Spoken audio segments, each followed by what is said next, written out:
Right, good morning, welcome back. Okay, today all those lovely fresh parts ready to assemble, but one more little job of preparation before I get moving, and that's this. This is the headlight bracket for the bike. It mounts on the top yoke, underslung headlight, and it has this little tiny hole in the top. Well, not so tiny, but that's a hole originally for wiring on, I think, the Sportster Custom 1200. I think the wiring used to come through there with T-bars and the idiot lights were on the top, but not on this bike. It doesn't use that hole for that purpose. It's completely redundant. They just use the bracket for all the Sportsters. And this little piece of tin was what they used to blank off the hole, like that.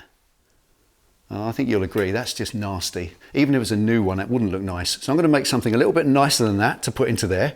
Perhaps it's quite obvious what we're going to do, but once we've done that, then I can assemble this and all those other lovely, freshly prepared parts onto the front of the bike. So today begins with a little project on the lathe.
Right, hope you enjoyed the bit of lathe work at the beginning of the video, slightly different. That badge is deliberately offset to the left as well. I did it deliberately. It's a signature piece, a little bit abstract. I put the curves to one side slightly, just deliberate for anybody says it's wrong. And also the clip-ons. I absolutely love this look. Until now, these have been temporary, experimental. They're universal cheapies, and I just bunged on these clamps with a little spacer. I made a spacer to put them on just to hold them in place for now.